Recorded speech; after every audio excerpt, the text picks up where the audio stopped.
네, 지금까지 들어온 주요 뉴스 함께 살펴보겠습니다. 오늘도 최휘 아나운서와 함께합니다. 안녕하십니까? 네, 안녕하세요. 네, 자, 저희 청취율 조사 기간에는 계속 이벤트가 진행이 되잖아요. 네. 또 요즘에 더우니까 시원한 또 커피 한 잔 드실 수 있도록 저희가 커피 쿠폰 보내드리고 있는데 그동안 문자 보내주신 거 보니까 되게 굉장히 다양합니다. 혹시 보셨나요? 저 매일 챙겨보고 있죠. 예, 보면은 뭐 셀카 찍어서 보내주신 분도 계시고 인증샷 보내주시는 분들, 그리고 지난 금요일에는 또 삼행시를, 우리 출연진들 삼행시를 그렇게 와. 많이 보내주셨어요. 부럽더라고요. 부러워요? 네. 부러워요? 네. 그러면 오늘은 어떻게? 최휘 제 이름으로 한번 해주실 수 있을까요? 두 글자면 더 쉽겠는데요? 그러니까요. 제 이름이 외자니까 예. 딱 최휘 이 두 글자로만 지어서 보내주시면 됩니다. 좋습니다. 자, 그러면 오늘은 이행시. 저희가 최휘 이행시를 한번 받아보도록 하겠습니다. 늘 이 이슈앤피플 프로그램을 여는 코너를 맡아서 실시간 이슈들을 잘 정리를 해주고 있는 최휘 아나운서인데요. 최휘 이행시를 샵 0945입니다. 단문 50원, 장문 100원, 샵 0945번으로 보내주시면 저희가 몇 분 또 추첨을 해서 당첨자 명단에 넣어드리도록 하겠습니다. 제가 노파심에 한 말씀 얹자면 예. 제 이름이 최휴 아니고요. 최희도 아닙니다. 예. 휘파람 휘자를 기억해 주시면 되겠습니다. 예, 최휘입니다. 이렇게 들으니까 이행시긴 한데 어려울 것 같기도 하고요. 어려워요. 저도 한번 상상해 봤는데 예. 못하겠더라고요. 좋습니다. 또 센스 있는 문자 우리 애청자분들 기다리겠습니다. 자, 그러면 첫 번째 소식부터 알아볼 텐데요. 윤석열 대통령과 이재명 민주당 대표 첫 영수회담이 곧 이루어질 걸로 보입니다. 회담 준비를 위해서 실무자 회동을 갖는다고요? 네, 그렇습니다. 일단 지난주 금요일입니다. 윤석열 대통령이 이재명 대표에게 전화를 걸어 만나자고 했고 이 대표도 되도록 빨리 만나자고 화답했습니다. 대통령 취임 1년 11개월 만에 두 사람의 첫 회동이 이루어지는 건데요. 이르면 이번 주 만남이 성사될 걸로 보입니다. 예. 오늘은 영수회담 준비를 위해서 대통령실과 민주당 양측이 실무회동을 갖는데 언제 만날지 또 누가 배석할지 형식은 어떻게 할지 등등을 조율할 걸로 보입니다. 또 회담 의제도 조율할 텐데요. 일단 대통령실과 민주당 모두 민생을 최우선 의제로 꼽고 있는데 그렇죠. 이 대표가 꺼내들 민생 의제의 핵심은 4.10 총선 공약이기도 한 전국민 1인당 25만 원 민생회복 지원금이 될 걸로 보입니다. 이 밖에 의정 갈등으로 인한 의료 공백 사태 어떻게 해결할 건지 또 전세 사기 특별법, 제2양곡관리법 관련 현안들도 논의 테이블에 올릴 것으로 보이고요. 예. 다만 지금 여야 입장차가 껄끄러운 현안이죠. 최상병 특검법, 김건희 여사 특검법, 이태원 참사 특별법 등 여권이 강력히 반대해온 법안들도 의제로 올리지 주목되는 상황인데 일각에서는 현 정부 들어 처음 두 사람이 만나기로 하면서 여야 협치 모드가 어렵게 조성된 상황에서 네. 전국의 뇌관격인 민감한 의제는 제외될 가능성이 있다는 관측도 나옵니다. 야당의 협조 없이는 임명이 불가능한 한덕수 총리 후임 인선을 두고는 윤 대통령이 야당의 협조를 구하거나 후보자 추천을 제안할 가능성도 나오고 있습니다. 예. 총리 후임을 두고 계속해서 고심이 이어지는 걸로 보이는데 일단 비서실장 자리가 발표가 됐습니다. 네, 오늘 아침에 속보로 막 나왔죠. 당초 선 영수회담 후 인선 발표가 영수회담 이후로 밀려날 수 있다는 관측도 있었는데요. 오늘 오전에 윤석열 대통령이 직접 용산 대통령실에서 브리핑을 열고 정진석 신임 비서실장 임명을 알렸습니다. 예. 새 비서실장에 국민의힘 5선 중진인 정진석 의원이 지명됐고요. 국민의힘이 4.10 총선에서 참패 다음 날 이관섭 비서실장이 사의를 표명한 지 11일 만입니다. 충청권에서만 5선을 한 정진석 의원은 국회 부의장과 청와대 정무수석, 옛 새누리당 원내대표 등을 지냈고 정무 감각과 인맥, 경륜을 두루 보유했다는 평가를 받고 있습니다. 예. 이렇게 직접 발표를 한 자리도 눈에 띄었고요. 그리고 그 뒤에 또 기자들하고 짧은 질의응답도 이어지는 것 같던데요. 맞습니다. 윤석열 대통령이 기자들과의 질의응답을 했는데 이게 여기서 여당뿐만 아니라 야당과의 관계 소통도 주력하겠다라는 뜻을 윤석열 대통령이 밝혔습니다. 또 영수회담 의제에 대한 질문들이 아무래도 많이 나왔겠죠. 네. 여기에 대해서는 이 대표를 용산으로 초청했기 때문에 제가 하고 싶은 말을 하기보단 이재명 대표의 얘기를 많이 들으려고 초청이 이루어졌다고 했습니다. 윤석열 대통령은 2022년 8월 취임 100일 기자회견을 이후로 정식 기자회견을 한 적이 없거든요. 예. 또 2022년 11월엔 도어 스태핑도 중단됐고요. 공식 석상에서 기자들과 이렇게 질의응답을 주고받은 게 1년 5개월 만입니다. 오늘을 계기로 언론과의 소통도 더욱 활발해질 수 있다는 관측 나옵니다. 아예 뭐 기자회견 이런 건 아니었지만 어쨌든 질의응답이 이루어졌다는 건 분명히 무언가 변화가 느껴지는 부분이기도 합니다. 예. 자, 그리고 윤석열 대통령이 한동훈 전 비대위원장 포함해서 한동훈 비대위에 오찬을 제안했다는 소식도 들어왔는데 그런데 한 전 위원장이 거부를 했다고요? 그렇습니다. 대통령실이 지난 19일 한동훈 전 국민의힘 비상대책위원장에게도 오찬에 초대를 했는데 예. 건강상 이유로 참석이 어렵다는 뜻을 전하면서 거절했다고 합니다. 예. 이를 두고는 또 다양한 해석이 나오는데 일각에선 윤석열 대통령과 한동훈 전 국민의힘 비상대책위원장 사이 신경전이 계속되고 있다라는 분석이 나옵니다. 한 여권 관계자는 총선 초반 김건희 여사 명품백 대응을 놓고 정면 충돌했다가 일시 봉합됐던 두 사람의 관계가 총선 책임론을 놓고 다시 멀어진 모양새라고 했고요. 또 윤 대통령이 오찬을 제안한 다음 날에 한 전 위원장이 자신의 SNS에 이런 글을 남겼습니다. 잘못을 바로잡으려는 노력은 배신이 아니라 용기라는 글을 썼는데 여기에 대해서도 해석이 다양하게 나옵니다. 한 전 위원장이 윤 대통령을 배신했다라고 한 홍준표 대구시장의 비판에 반박한 것 아니냐는 해석 나오고요. 윤 전 대통령을 저격한 게 아니냐라는 분석, 또 앞으로 한 전 위원장의 정치 행보와 연관이 있는 게 아니냐는 해석이 나옵니다. 예, 그렇군요. 네, 대통령실 관계자는 다시 건강이 좋아지면 볼 수 있는 거 아니겠냐라면서 확대 해석을 경계했습니다. 네, 뭐 유세 마지막 날도 건강 이슈가 있었다 보니까 아직 회복이 좀 덜 됐나라는 생각이 들 수도 있지만 또 글을 놓고 여러 가지 해석이 나오고 있는 상황인 것 같습니다. 그리고 윤석열 대통령이 이번 주 중에 총선 낙선자들하고도 만난다고요? 네, 아주 바쁘게 움직이는 모습인데 윤석열 대통령이 이번 주 4.10 총선 국민의힘 낙선자들과 만난다고 합니다. 국민의힘 윤재욱 원내대표 겸 당대표 권한대행도 참석하고요. 50-60명 정도가 모일 것 같고 또 오찬 간담회 형식으로 2시간 정도 진행될 예정입니다. 앞서 지난 19일에도 국민의힘 낙선자들이 모였는데 여기서 총선 참패 원인으로 수직적 당정 관계와 대통령실 책임론을 언급한 걸로 전해집니다.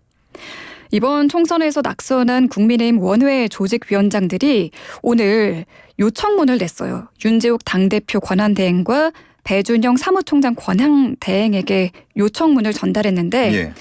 전당대회 룰에 국민 여론조사를 반영할 것을 촉구했다는 소식까지 전해드립니다. 이들은 지도체제를 혁신 비대위로 전환하고 당대표 선거 방식을 국민 여론조사 50% 그리고 당원 투표 50%로 반영하라고 했는데요. 또 당이 민생 최우선의 정책 정당으로 거듭나기 위해 민심을 즉각적으로 반영하는 유능한 정당, 다양한 목소리를 담을 수 있는 포용적 정당으로 나아가길 바란다고 말했습니다. 예, 그렇군요. 자, 그리고 당 양당 움직임도 살펴봐야 할 텐데요. 먼저 야당 쪽 민주당 움직임을 보면 위성정당이죠. 더불어민주연합 합당을 한다고요? 네, 더불어민주당과 비례위성정당인 더불어민주연합이 오늘 오전 합당 절차에 들어갔는데 합당이 의결된 것으로 전해졌습니다. 이제 민주연합은 선관위에 민주당과 합당을 등록한 후 공식 해산될 예정입니다. 윤영덕 더불어민주연합 공동대표는 오늘 민주연합은 더불어민주당과 합당하기로 만장일치 의결했다고 밝혔고요. 이번 총선에서 더민주연합 소속으로 당선된 후보는 모두 14명인데 두 당이 합당하면 본래 민주당 몫인 8명 외에 진보당 정혜경, 전종덕, 또 기본소득당 용혜인, 사회민주당 한창민 당선인은 기존 소속 정당으로 복귀합니다. 비례위성정당 소속 당선인은 스스로 탈당하면 의원직을 잃기 때문에 더민주연합에서 제명 절차를 거친 뒤 기존 정당으로 복귀하게 되는데요. 시민사회 추천 몫으로 더민주연합의 비례대표 후보의 이름을 올린 뒤 당선된 김윤, 서미화 당선인은 거취를 고민 중인 것으로 알려졌습니다. 예. 자, 여당 쪽도 살펴보면 국민의힘 오늘도 모여서 당 위기 수습 방안을 논의한다고요? 네, 국민의힘은 오늘 오후 국회에서 지난 16일에 이어 두 번째 당선자 총회를 엽니다. 차기 지도체제 구성과 당 쇄신 방안 등을 논의할 예정입니다. 예, 어느 정도 뭐 갈피가 잡히나 싶었는데 계속해서 여러 가지 얘기가 나오고 있는 만큼 상황을 조금 더 지켜봐야 할 것 같고요. 의정 갈등 상황은 어떻습니까? 네, 일단 정부가 내년도 의대 증원분을 대학이 자율 결정하게 해달라는 그 대학의 건의를 받아들였는데 예. 여전히 정부와 의료계는 대치 상황인 것으로 보입니다. 예. 정부는 앞서 그 국립대 의대 총장들이 내년도 의대 2,000명 증원분을 자율 결정할 수 있도록 그렇죠. 제안을 한 거를 받아들였거든요. 예. 그러면서 다소 한 걸음 물러난 그런 모습을 보였지만 의사들은 여전히 원점 재검토 요구하면서 자율 증원 방안에 대해서 거부한다는 방침을 밝혔습니다. 예. 여기에 대해서 정부는 원점 재검토는 없다. 다음 달 말 최종 확정되는 의대 증원을 밀어붙인다는 계획이라 지금 정말 의정 갈등 해결의 기미가 보이지 않는, 앞이 보이지 않는 상황이라 할 수 있는데요.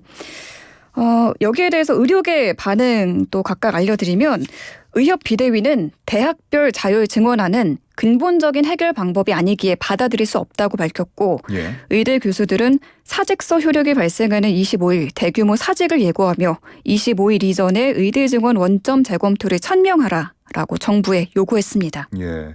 이제 뭐 대학 입학에 대한 걸 확정을 지어야 되는 시간이 다가오고 있기 때문에 어떻게 보면 이 결정이 빨리 이제 나야 하는 그 시점인데 아직도 계속해서 갈등이 이어지고 있고요. 그렇습니다. 이 갈등을 좀 해결하기 위해서 의료개혁 특위가 출범한다는 소식 저번에 전해주셨는데 이번 주에 출범되는 겁니까?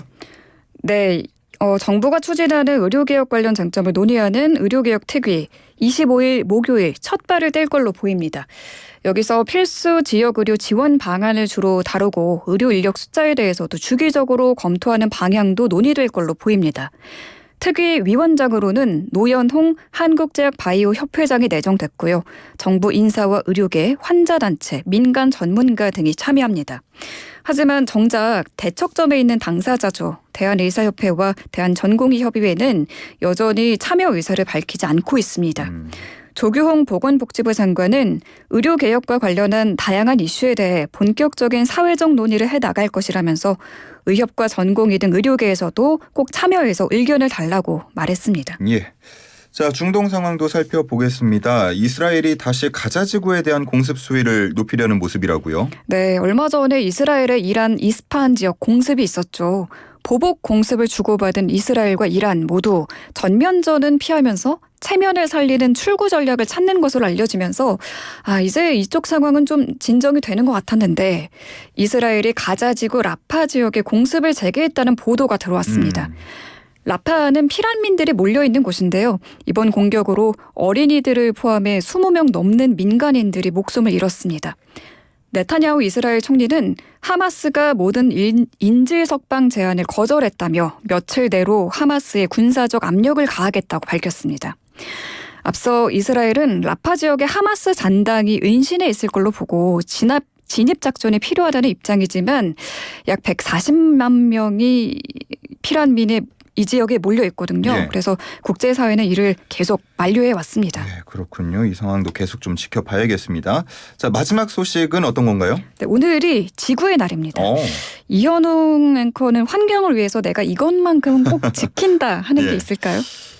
뭐 대단히 뭘 많이 하는 건 아닌데 그래도 분리수거를 우리가 다들 하잖아요. 네. 근데 분리수거를 할 때도 신경 써야 되는 게 은근히 좀 있더라고요. 그래서 맞아요. 그런 거를 가능한 한 좀 잘 지키려고 노력한다? 그 정도입니다. 저는 이 텀블러를 항상 사용한다. 지금 예, 색상 위에 텀블러 2개가 저도 이렇게 있습니다. 딱 보이는데 네. 자, 오늘이 지구의 날입니다. 지구의 날을 맞아서 숭례문등 10분간, 이 숭례문등에서 10분간 소등하는 행사가 열리는데요. 예. 오늘 저녁 숭례문과 수원화성 등에서 온실가스 감축을 위해서 소등 행사를 진행하기로 했습니다. 예. 세종, 서울, 과천 정부청사와 숭례문, 광안대교, 수원화성 등 랜드마크, 또 우리은행 등 기업 건물에서 실시가 됩니다. 시간은 저녁 8시부터 8시 10분까지 10분간 소등이 되니까요. 많이 참여해 주시면 좋겠습니다. 이게 아주 작은 노력이지만 환경적 효과가 대단하더라고요. 네, 환경부에 따르면 2020년 소등 행사를 통해 감축한 온실가스가 53톤으로 예. 이게 30년생 소나무 3,000그루가 1년간 흡수하는 탄소량이라고 합니다. 이야, 이게 10분 정도 소등하는 게 이렇게 큰 또 효과를 낼 수 있을진 몰랐습니다. 가능하면 가급적 또 동참을 하면 좋겠습니다. 자, 4306님께서요. 이행시인데 한번 운 좀 띄워주시겠어요? 최휘 이행시에 휘둘려서 뉴스를 못 들었습니다라고 하시는데 이거 어떻게 생각하세요? 이렇게 부작용이 또 났네요. 그러네요. 다들 이 아이디어 짜느냐고. 아니 근데 시간이 여유가 있지 않습니까? 이슈앤피플 오늘 끝나기 전까지 그렇죠. 받아보는 거니까요. 예. 계속해서 받으니까요. 최휘 이행시입니다. 샵 0945로 보내주시는 분들께 추첨을 통해서 커피 쿠폰 보내드리겠습니다. 자, 오늘 브리핑 코너는 여기까지 마치겠습니다. 고맙습니다. 고맙습니다.